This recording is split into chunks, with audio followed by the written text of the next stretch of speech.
Good morning. My name is Desiree Kameka, and I run the Autism Housing Network. I am so fortunate to be able to travel all around the country and see what is happening in the residential world in different local communities. The young woman that's in that picture is an individual on the autism spectrum. She's currently living independently, but her home and support options are not meeting her needs, and she has a vision for something better in her local community. So my job is to help her save time, money, and not reinvent the wheel. We're going to take a quick look at what the Autism Housing Network as a website can offer. The Autism Housing Network was actually a recommendation from the Opening Doors study that was done by SARC and ASU and the Urban Land Institute about 10 years ago. We have a reach of about 250,000 people at this point in time. I'm going to show you some data from a very limited market analysis that we've done in Colorado. And then I have a couple of interest points for potential research in the future that I think would be key in order to move policy and funding in a direction that's going to increase options and decrease barriers. Welcome to the Autism Housing Network, a project of the Madison House Autism Foundation. The network has been created to be able to bring together partnerships in local communities. Let me walk you through some of the functions you can find here on our website. Make sure you take a look at the housing directory. You can view it either in the map view or as a list. Don't forget to use the filter for a more specific search. If you know of a project that should be in this directory, please submit it. Or maybe you're starting a project with some local families. Please submit those that are also emerging. Another element of the Autism Housing Network is the resource directory. The resource directory was created to be able to capture all the greatest resources that are out there in one place. You can also filter the resources for a more specific selection. If we're missing a resource that you've used and really value, please submit the resource to be added to the directory. Additionally, the housing directory and the resource directory have the opportunity for you to create your personalized toolbox. Just log into your account, favorite the resources that you think are best, and then see all of the resources and listings that you have favorited. If you have a question or want to connect with others, make sure you participate in the forums. The forums are where we can discuss best practices and solutions to barriers that all of us may face when trying to either create or find housing opportunities. If you haven't already, you should also consider looking at the Our Stories section. Hear straight from those who live and work in an array of different housing opportunities all across the country. If you think we're missing some content or would like to be a guest contributor, please contact us. We'd love to hear your feedback. Thank you so much for being part of this network. I hope to see you soon in the forum. So housing is so important. It is the place of our rest, our refuge, the place where we're able to recharge to face the world again. And we know that it's also a strong social determinant of health. So this issue of housing is really the core of stability for a lot of people. If one does not have stable housing where they can be empowered and invigorated, how is that going to trickle out to all other aspects of their life? This is a key thing. What I know from running the Autism Housing Network for the past 10 years is people do not understand their options. They do not understand different service delivery options. They do not understand the pros and cons of different property types. They do not understand how to navigate the system. It is extremely complicated, and once you figure it out in one state, if you go to a different state, you have to start all over again. I am getting weekly calls from people who are losing their primary caregiver. Individuals on the autism spectrum, siblings, cousins, nephews. Hey, mom is going into the nursing home. I don't know what to do. What do we do? What are our options? This is happening more and more. Autistic adults are experiencing homelessness. I believe they're experiencing homelessness at a higher prevalence rate, but we do not know. But they are experiencing homelessness. Too many autistic people contact me because they're trying to find support. A lot of individuals on the Autism Housing Network who are looking for housing options are not identified by the Medicaid system. They are ineligible. Some states' eligibility is based on IQ. If you don't have an IQ or an intellectual disability of under 70, then you're not even on the books. You're not even in the system, falling through the cracks. And then the other element of autism that is also falling through the cracks are individuals with high support needs. So individuals who have a history of self-injury or aggression. And not just self-injury that's intermittent, but self-injury in which you're detaching your retinas. You're giving yourself bloody noses. You're causing yourself to hit your head so hard that it's rendering you unconscious. Providers don't want to serve that population. They are saying, no, sorry, we can't help you. And then individuals are isolated in their family home, and the family is also isolated. The reality is, people are forced to stay in their family home. There isn't a choice. Unless you are experiencing homelessness or your primary caregiver is about to die, most people are unable to access residential supports. Scattered site, market rate housing is unaffordable, it's not accessible, and people are being evicted because the reality is sometimes behaviors that are associated with one's experience of autism is disrupting of neighbors and property destruction. A landlord is only going to replace the knob on the toilet 5 times before they decide, you know what, I'm not renewing this person's lease. Medicaid authorities and the local housing industry, they don't talk to each other. The communication is just, there's a wall. They don't understand each other's language. They don't understand the population. We don't have data on what this population wants. Mate crime and abuse happens often. The study that I know of was done in 2012, and 67% of autistic individuals will be the victims of abuse. A study in the UK said that 80% of people experience mate crime, which means somebody becomes your friend in order to abuse, neglect, or exploit you. I want to make a special note. Institutional abuse and attitudes can happen in any building because abuse is done by people. 4 walls do not dehumanize and abuse people. People dehumanize and abuse people. It's a cultural thing. We created a 5-part video series to talk about the benefits and considerations of different property types and service delivery models. I review about 18 different models in this 5-part video series. And it's not all bad news. I want you to know that autistic adults, they thrive when they are given the opportunity to live their own life. Just like neurotypical people experience huge autonomous growth when we leave the nest, it's the same thing with the neurodivergent population. And we should make sure that they have the opportunity to continually grow. There are groups organizing all around the country to create local solutions. They would not be putting so much time and effort into it if what was already available was actually working. But what we're finding out is the status quo is not meeting the needs of everyone. NIMBY is not as prevalent. Also, there's a lot of people who are doing community development that are self-advocates. We're finally giving self-advocates a greater platform for them to be able to express what it is that they want for the future, and we need to be listening to the broad range of perspectives. And for those who can't advocate for themselves, whose family members or friends have to advocate at the table, and we have to have these very uncomfortable conversations. So I am so glad that we have such a diverse representation here because we need to be talking and moving forward in the same direction. And then a lot of local communities want to be neuro-inclusive.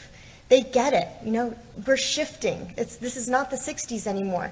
People recognize equality in people who have neurodivergent or are different cognitively. So we started a program called the Empowering Communities Initiative, where we're educating the neurodiverse community. We're educating people on what their options are. And then we're surveying them. And then we're taking that data and we're bringing it to local leadership and the housing industry with the hope that it's going to increase the housing stock to meet the local need. So this example and the data in the next couple slides are specifically from Colorado, from 3 counties, Douglas County, Arapahoe County, and the city of Aurora. Approximately 125 people took the survey. 44% of them were representing autism or Asperger's, and then 10% of that were self-advocates. So in order to get their attention, I like to show a little bit of numbers. So in Colorado, there are over 12,000 people living with a caregiver over the age of 60. Right now, someone getting residential support somewhere outside of their family home, it's only 10,000. So there are more people living with a caregiver over the age of 60 than they currently have being served with residential supports in any setting. The growth rate is not substantial. There are fewer than 3,500 individuals that have been given supports to move out of their family home in the last 15 years. What's going to happen to those 12,000 that are living with a caregiver over the age of 60? I like to frame this for local communities through three lenses. There's the 100%, someone who does not have any additional support and they're going to have to rely 100% on government funding. That means they're going to be placed in an institutional setting, an ICFID, a host home, a group home, or they have to find affordable housing and use a Medicaid waiver. And then there's this second option where local communities, families, individuals can invest in housing so that the housing creates a core of stability, and then they can decide which service delivery model or service provider that they would like. And then for a very few amount of people in the US, some people can private pay. And we see a lot of transitional options that are coming up and I feel as if right now they're all private pay, but people who want to transition into independent living and should have some sort of funding stream to be able to do so. I think even for our conversation today, having a quick review of terminology that was decided upon first through the development of the Autism Housing Network, and then in 2018 at the Global Leadership Institute, an Autism Housing Network think tank, we decided upon some terminology that we've been using, and I would love your feedback. There's a piece of paper in your folder that lists a little bit more in detail some of the descriptions that we've put together. I would really appreciate anyone's feedback who wants to write on that and then give it back to me. But relationship between housing and services. Provider controlled means one's housing and their services are inextricably connected. Consumer controlled, which means when housing and their services are completely disconnected. Different service delivery models can occur in both of those settings. For example, agency-based rotational staffing. An agency is responsible for recruiting, hiring, firing, scheduling, all of this stuff. That can be done in a consumer-controlled setting, meaning in one's own apartment. It could also be done in a group home type of setting where the agency is providing the care in one's home. Consumer-directed supports. The individual with a disability and their support teams identifies, hires, fires, and schedules their own staff. Host family home, when an individual without a disability invites someone with a disability to live in their home, collect rent, and provide services. Shared living. I don't like it when these two terms, host family home and shared living, are used interchangeably. These are two different mechanisms. One is provider controlled, which is the host home. Shared living should be respected just to consumer controlled. So when an individual with a disability invites someone without a disability to live in their home, and when that relationship doesn't work anymore, they can ask them to leave. And then paid neighbors. Someone in your apartment building, or maybe the neighbor down the street, is paid to kind of be on call and be able to support you. They don't live in your home, but they definitely live within proximity. Property types. Accessory dwelling units, helping families realize that they can put a tiny home or a mother-in-law suite, which would give their loved one their own privacy and their own space. And in the future, once that family unit moves, can be either an income stream because of rent or a core of natural supports. Bequeath family home, maybe it's the parents that need to move out of the nest. Scattered site, single family home, apartments, single apartment buildings, townhouses. Co-housing communities or intentionally neurodiverse neighborhoods. So this is when a group of people come together to either buy homes that are within walking distance or develop a neighborhood. Each of the homes might be owned by different families. They could have different service delivery models. Essentially, you're creating a neighborhood in which people want to live in neurodiverse relationships. And then a planned community is just like in the housing industry when a developer is going to identify a property, build a building, and they're going to think about a target audience to be able to build. So they're going to build in concierge service or amenities and things like that. This can be done with the neurodiverse population too, where the housing is intentionally designed and has built-in amenities and supports for the neurodiverse population, for the autistic population. And it could be 25% of the residents are autistic, 50%, 75, 100, it doesn't matter. What should matter is what the local community wants. So in Colorado, we educated them. They had to sit through a 3-hour training session before we surveyed them because we wanted meaningful results from people who were meaningfully informed. So talking about support needs, we found that so there was a total of about 50 respondents who are on the autism spectrum or were representing someone on the autism spectrum. We see a lot of people who need one-to-one 24-hour support. You know, when we talk about the average cost of a waiver versus ICF, the reality is if someone needs 24-hour support and there's one person being paid $10 an hour to be able to provide support for that individual, it's going to cost about, what was the math? $88,000. So we could talk about the averages of things, but really we have to know who it is we're supporting, what are the supports they need, and can we provide them with just enough support so that they are successful without overly restricting them, and making sure that they have enough support so that they're not going to fall through the cracks. Service delivery models. After being informed, it was really surprising that most people would want to live in a shared living arrangement.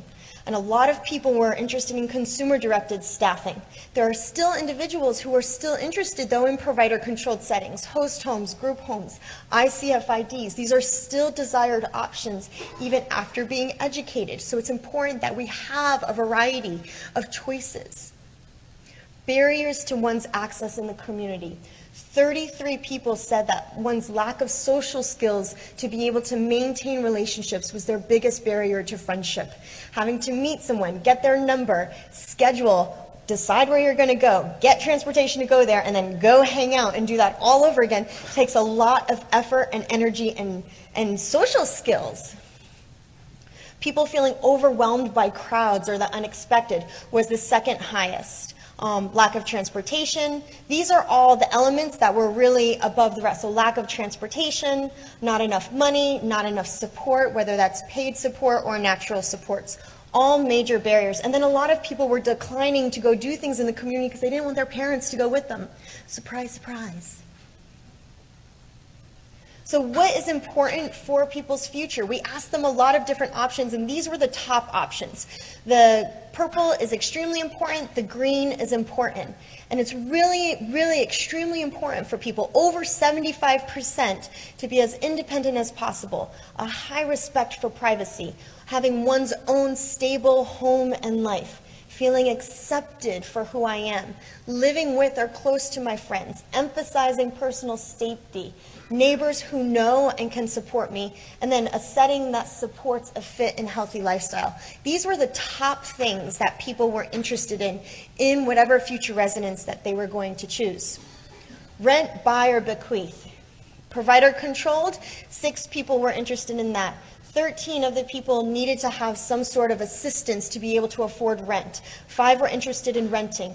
9 want to buy. We have to talk about asset development in this community. It shouldn't just be thinking about rental, but what about asset building in this community? So individuals have an asset if they want to move to some other location. Property types. Now this is a big one, right? 23 are interested in staying in their current family home, which means their family will leave and then they can either rent rooms to other people or have an accessory dwelling unit. And the 2 that I think are really important, because there's a lot of talk about this, there is a strong demand to live in an intentionally neurodiverse neighborhood or a planned community. We are seeing this in the data. So these type of settings must be considered and understood because it is certainly a demand in the population.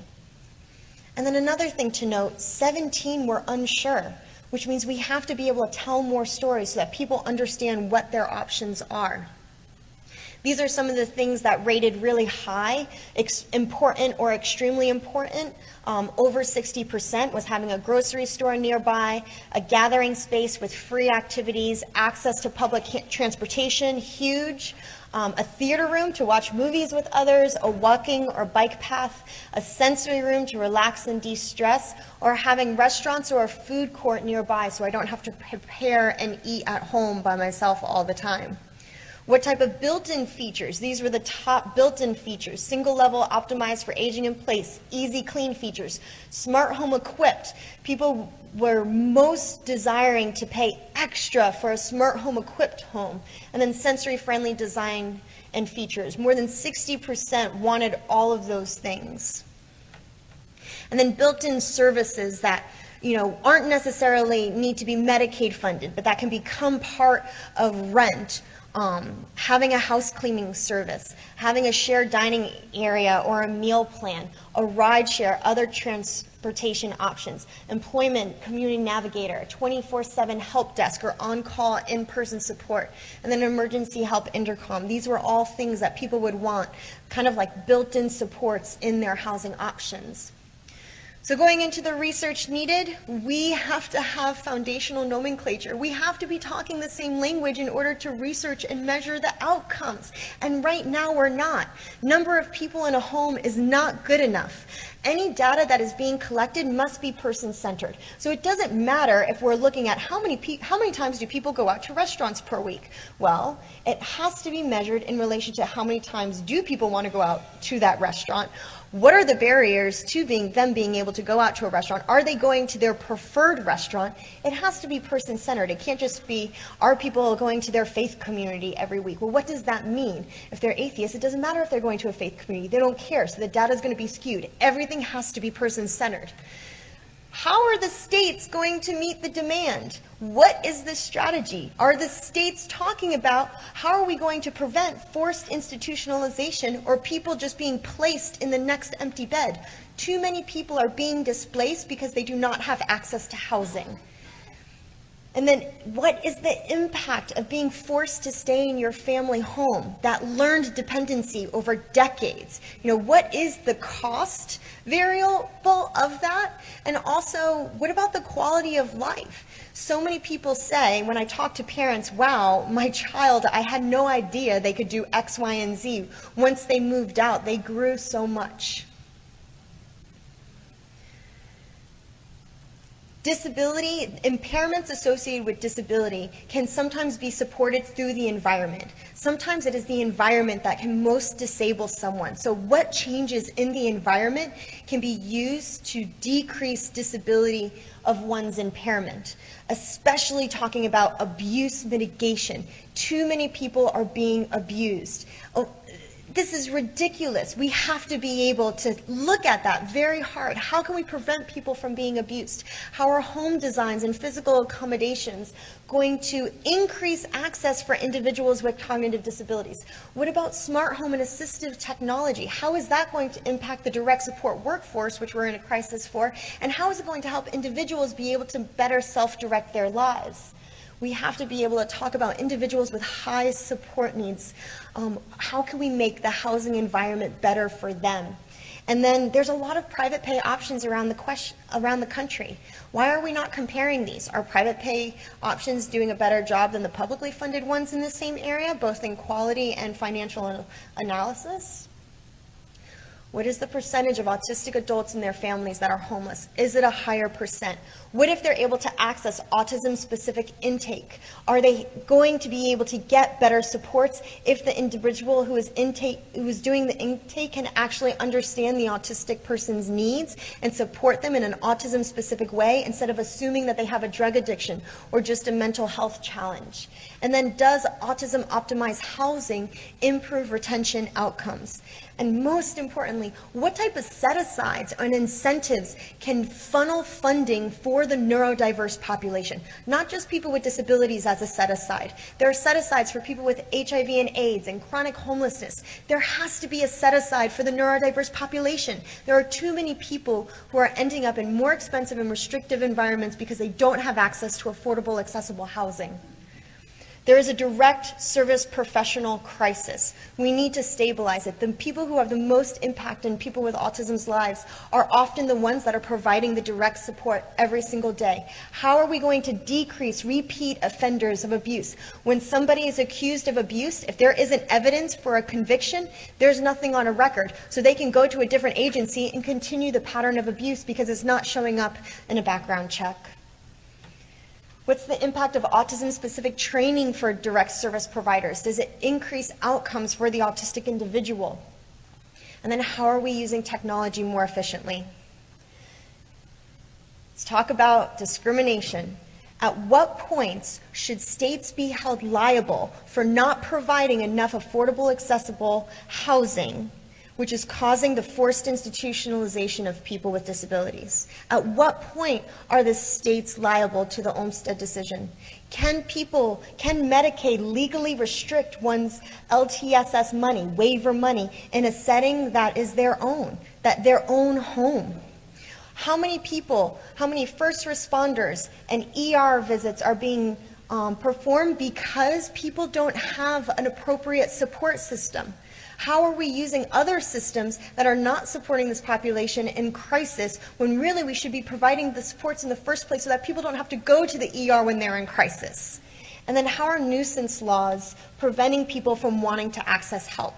In some parts of our country, when you call 911 more than a couple of times, they start fining you.